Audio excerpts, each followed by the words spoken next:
De toutes les questions en débat aujourd'hui dans le dialogue des cultures, comme on a coutume de dire dorénavant, celle des femmes musulmanes est celle qui revient le plus souvent au point d'en occuper tout l'espace et de devenir l'emblème du rapport entre les mondes occidental et musulman. Elle ouvre sur des controverses nourries par une actualité faite d'images violentes et d'opinions paradoxales. C'est en tant que femme appartenant à une société de tradition musulmane que je souhaite m'exprimer ici. Si j'insiste sur cette identification, je mesure en même temps l'ambiguïté d'une telle démarche, compte tenu des nombreuses occasions où, seule ou collectivement, j'ai déclaré être laïque et libre penseur. Je choisis néanmoins de me définir ainsi comme en matière de procédure, avoir accès au dossier lourd et complexe de cette polémique qui s'apparente étrangement à une guerre des religions. Avec des intentions louables parfois, avec l'espoir de construire une mondialisation à minima, en tente de réduire les divergences profondes qui sont au cœur de cette controverse, relative à la place de la religion, à la liberté de penser, à la liberté de conscience, au statut des personnes et tout particulièrement au rapport entre les sexes. C'est à ces fins que l'on a imaginé un dialogue entre les cultures. Tout d'abord les politiques et leur engouement pour les grandes messes. Le dialogue des cultures a enflé en alliance des civilisations sans pour autant progresser. Cette démarche de réel politique a été de tout temps propre à la diplomatie.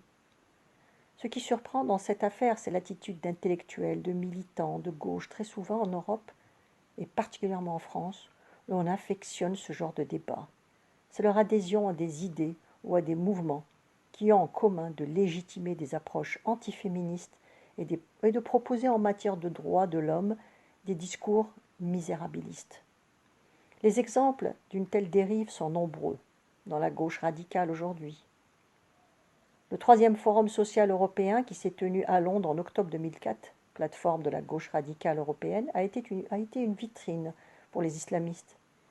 Les féminismes islamiques, sikhs, occupaient toute la place de la question des femmes.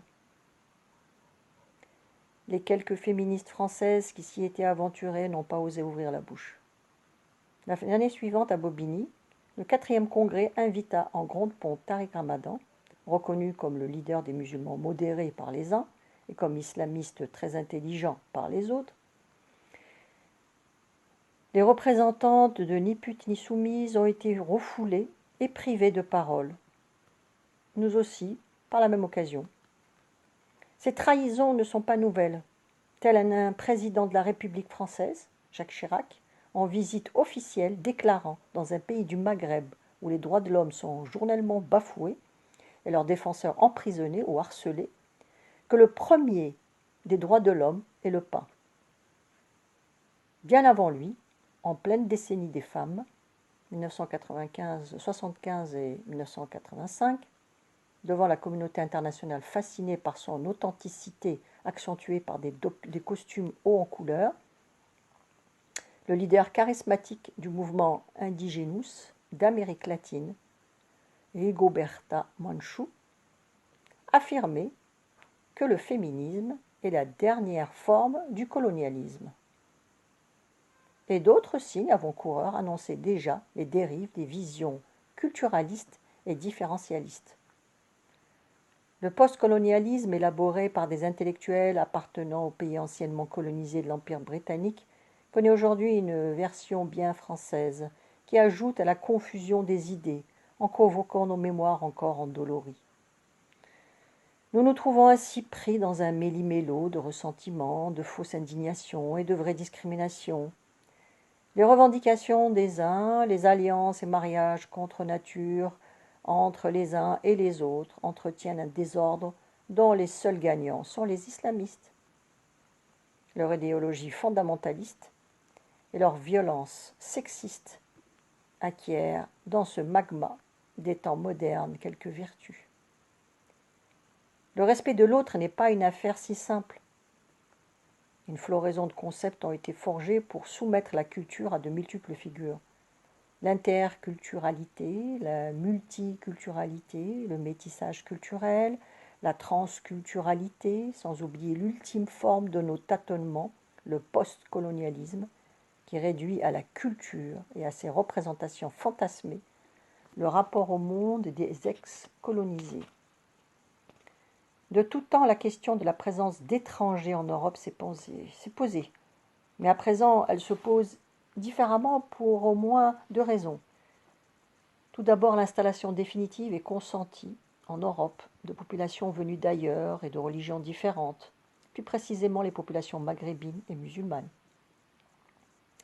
Et puis, deuxième raison qui nous intéresse tout particulièrement ici, la disparition d'une vérité sur le fondement religieux de l'identité européenne et l'émergence d'une conscience européenne ouverte sur le monde, débarrassée des scories impérialistes et de toute ambition ethnocentriste. La nécessité de faire vivre ensemble des populations dont l'histoire et les mœurs sont totalement différentes, voire antinomiques, est devenue une préoccupation politique et citoyenne centrale de la vie européenne. Dans le même temps, les revendications agressives de certains groupes liés à leur appartenance confessionnelle ont entamé l'indifférence de la société française et européenne vis-à-vis du religieux, si bien que le débat sur la religion a envahi l'espace public, faisant de la différence religieuse un critère d'appartenance revendiqué par tous, croyants ou pas, pratiquants ou pas, dévots ou pas. Les controverses sont plus que vives, et elles mettent à nu un vrai désarroi chez les musulmans européens qui souhaitent vivre leur religion dans le cadre d'une vie moderne et républicaine, et chez les Européens sincèrement ouverts aux autres. Rappelons que l'immigration était déjà problématique il y a un siècle. On se souvient des exactions commises par le sud de la France, dans le sud de la France, contre les Italiens et les Espagnols. Aujourd'hui, elle est d'autant plus qu'elle concerne des populations étrangères à l'Europe. Et même si elle a évolué, du dortoir collectif aux cités radieuses, des vendeurs de sommeil à la bienveillance de certaines édiles, de l'exploitation à la discrimination positive, du cantonnement aux métiers sales et subalternes aux carrières fulgurantes et spectaculaires de certains d'entre eux, la situation des émigrés et leur rapport avec la population d'accueil n'en reste pas moins marqué par les discriminations